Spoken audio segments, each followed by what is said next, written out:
Bonjour et bienvenue dans cette édition. 4 nouveaux ambassadeurs accrédités en Côte d'Ivoire ont remis hier leur lettre de créance au président de la République. Il s'agit des ambassadeurs de Djibouti, du Rwanda, de la Guinée équatoriale et d'Irlande. Le gouvernement s'implique de plus en plus dans la formation agricole qui intéresse des milliers de jeunes. Mais le défi de leur insertion professionnelle reste à relever, notamment au sein d'établissements tels que l'Institut national de formation professionnelle. Comment l'INFPA encadre-t-il ces nouveaux apprenants une fois formés? Des réponses avec Cheikh Koni. Bingerville, quartier Berlin. Aboulaye Sanogo a 24 ans. Depuis un an, ce jeune homme s'est bâti une renommée dans l'installation de systèmes modernes d'irrigation goutte à goutte. Les plants sont repiqués là où il y a les goutteurs. Dans ces goutteurs, il y a des autorégulants. Dans une heure, un seul goutteur peut faire peut-être 1,5 litre, 1 litre, 2 litres.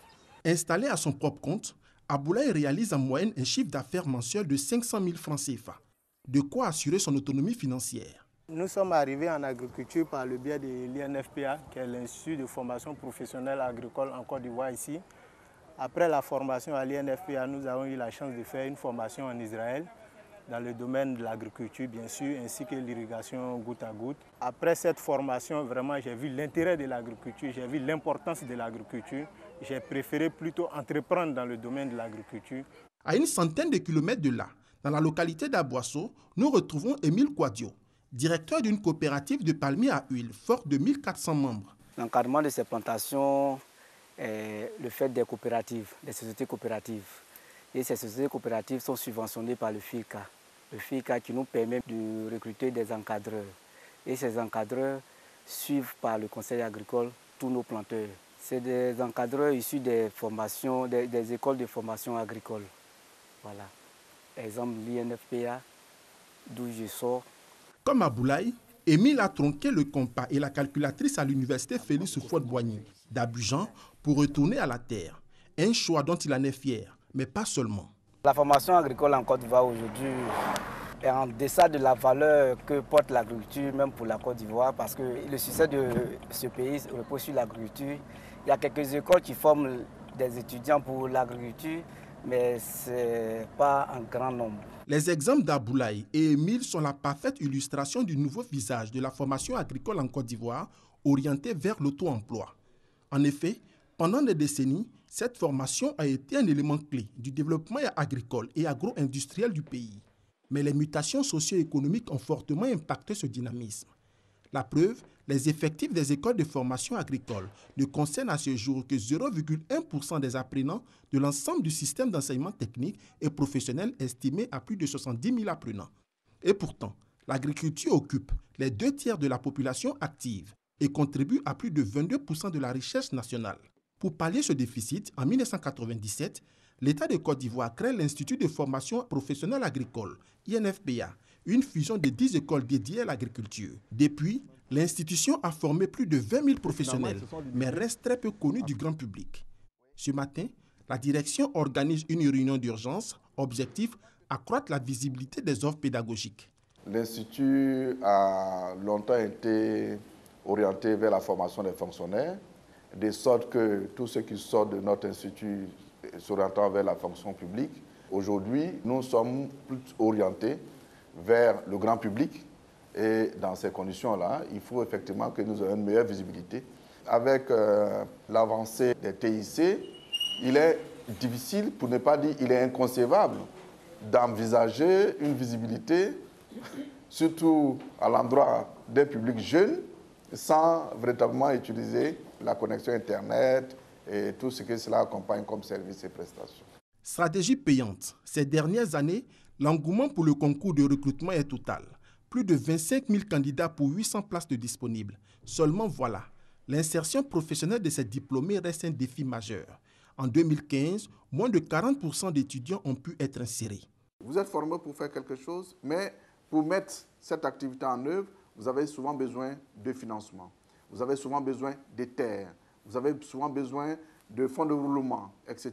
Ce qui n'est pas accessible. Tant que nous n'avons pas ces dispositifs, il sera vraiment difficile que notre action puisse être complète par la formation emploi. L'insertion professionnelle des jeunes diplômés n'est pas le seul défi auquel fait face la politique de formation agricole en Côte d'Ivoire. La nécessité d'inscrire cette politique dans le temps et dans le nouveau contexte économique du pays s'impose. Tant que nous n'allons pas changer les mentalités et la conception des Ivoiriens vis-à-vis de l'agriculture de manière générale, il sera très difficile pour nous de réussir notre mission, de faire en sorte que ce soit des professionnels qui évoluent en la matière. Une prise de conscience pour laquelle le gouvernement ivoirien joue sa partition. Il a inscrit dans les priorités du Programme national d'investissement agricole PENIA de deuxième génération un investissement d'environ 224 milliards de francs CFA pour booster la formation agricole en Côte d'Ivoire. Retour à Bingerville, où nous retrouvons Aboulaye sur sa parcelle de demi-hectare. Il se dit fier de la formation reçue à l'INFPA, qui fait de lui aujourd'hui un entrepreneur agricole. Mais pour s'installer, Aboulaye a dû recourir à l'aide d'une tante qu'il a financée à hauteur de 1 300 000 francs CFA. Dans l'avenir, j'ai besoin d'un financement encore plus grand pour pouvoir agrandir l'espace, pour pouvoir mettre mon expérience en valeur et aussi former la jeunesse déscolarisée de la Côte d'Ivoire au métier de l'agriculture, pour ne pas qu'ils se mettent sur des chemins pour l'extérieur. En les formant ici, ils peuvent gagner leur pain par l'agriculture. On peut devenir plus que ce qu'on est. L'absence de dispositifs d'accompagnement d'aide à l'insertion pour ces nombreux jeunes qui décident d'embrasser cette formation agricole comme Aboulaye laisse un goût d'inachevé à l'ambitieuse politique de formation agricole en Côte d'Ivoire. Autre chose, le siège de la BCAO au Plateau a servi de cadre hier à la présentation des résultats des comptes extérieurs de la Côte d'Ivoire pour l'année 2016. L'on retient que le solde global de la balance des paiements du pays est déficitaire. Notons que cette rencontre a regroupé des représentants de l'administration publique, des organisations internationales et des chefs d'entreprise. Jean-Luc Bambou. Après un solde excédentaire de plus de 248 milliards de francs CFA en 2015, la balance des paiements de la Côte d'Ivoire est ressortie déficitaire de 53 milliards de francs CFA en 2016. La balance de paiement mesure le niveau des échanges de la Côte d'Ivoire avec le reste du monde. Elle revêt une importance capitale pour l'économie du pays. La connaissance des données des comptes extérieurs est susceptible d'aider les différents acteurs à percevoir les effets des problématiques économiques conjoncturelles telles que la variation des cours des matières premières, la mobilisation des ressources extérieures et les politiques d'attrait des investissements directs étrangers. Le déficit observé au niveau du solde en 2016 s'explique entre autres par la baisse en valeur des exportations, plus forte que celle des importations, ou encore par la baisse des cours du cacao. Représentant le ministre de l'Économie et des Finances, le directeur général du Trésor et de la comptabilité publique a plaidé pour une meilleure collaboration de toutes les parties impliquées dans la collecte des informations en vue de l'élaboration de la balance de paiement. La disponibilité des statistiques fiables de la balance des paiements permettra d'opérer des meilleurs choix en matière de politique économique, d'anticiper et de réagir efficacement aux changements structurels et conjoncturels de l'environnement économique et financier. Face aux chefs d'entreprise qui prenaient part à cette rencontre, Chalou Koulibaly a tenu à faire cette précision sur le niveau de la réserve en devises de la banque. Dans notre union économique et monétaire ouest-africaine, il n'y a absolument aucun problème de devises. Nous avons des devises actuellement qui représentent une proportion de plus de 4 mois d'importation pour une norme internationale généralement admise de 3 mois. Comme solution pour relever le solde de la balance de paiement, la Côte d'Ivoire pourrait envisager des mesures comme le renforcement de l'intégration sous-régionale, la diversification des partenaires commerciaux ou encore de veiller à la qualité des investissements effectués dans le pays. Le basculement vers la télévision numérique terrestre, c'est pour bientôt, au dire du ministre de la Communication, de l'économie numérique et de la Poste. Bruno Nabagné-Koné a effectué une visite au centre émetteur d'Abobo. Il a annoncé pour la mi-2018 la télévision numérique. Franck Wadiou. Le ministre de la Communication, de l'économie numérique et de la Poste, Bruno Nabagné-Koné, dans les locaux du centre émetteur d'Abobo, Une visite du dispositif technique de la radiodiffusion-télévision ivoirienne RTI à charge du projet pilote préparant le basculement vers la télévision numérique terrestre TNT. Il s'agit donc pour le ministre de nous assurer que le projet pilote qui a été lancé il y a un peu plus d'1 an continue de fonctionner.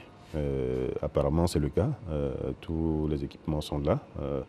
Le signal continue d'être transmis dans les meilleures conditions. Donc, de ce point de vue, je voudrais dire ma satisfaction. Prochaine étape donc, les travaux liés au processus de migration.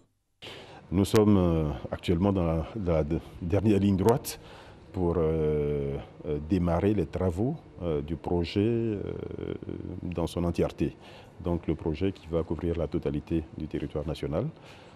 Qui comprend la réhabilitation d'une trentaine d'émetteurs, qui comprend même la création d'émetteurs supplémentaires, je crois 4 ou 5, de façon à avoir une diffusion dans de bonnes conditions, avec une bonne qualité sur 100% du territoire national. Des travaux pour l'exploitation du réseau numérique, la période pour l'effectivité de l'opération est annoncée. Et nous pensons raisonnablement être en mesure de diffuser en numérique et en TNT vers la mi-année 2018 au plus tard. Un projet qui va conduire alors à une scission du groupe RTI, bientôt une société exclusivement dédiée à la diffusion. Nous démarrons les travaux avant la fin de l'année, ça je peux l'assurer. La direction générale va être désignée, je pense assez rapidement maintenant. Elle va s'adjoindre un certain nombre de collaborateurs, elle va recruter des équipes techniques qui pour l'essentiel sont déjà là. Et donc tout cela doit se faire dans des conditions qui respectent les droits juridiques de la RTI. La nouvelle société de diffusion RTI qui va naître sur les cendres de l'actuelle direction de la diffusion. Ma direction s'occupait de la couverture du territoire des programmes de la RTI. La nouvelle société qui va être créée va s'occuper de la couverture du territoire de la RTI, mais des autres chaînes qui vont être créées. Un appel d'offres est en cours pour la direction générale de cette société. Objectif, être prêt à la mi-2018 pour l'exploitation par la RTI et les chaînes nées de la libéralisation de l'espace audiovisuel du réseau télévisuel numérique terrestre. La journée internationale pour l'élimination de la violence contre les femmes, c'est ce samedi 25 novembre. Cet événement constitue l'occasion d'attirer l'attention de l'opinion publique sur les violences perpétrées quotidiennement à l'encontre des femmes. Après 4 mois d'accalmie, l'opposition polonaise est de nouveau dans la rue pour protester contre des réformes controversées de la justice. Le Parti conservateur Droit et Justice PIS voulait les faire passer cet été, mais il s'est heurté au veto du président polonais Andrzej Duda. Ce dernier, issu lui aussi du PIS, a déposé ses propres projets de loi au Parlement. La tension est donc remontée et des milliers de personnes ont manifesté dans une centaine de villes de Pologne. C'est la fin de ce 6h30. Merci de l'avoir suivi. Très bon début de journée à tous et à toutes.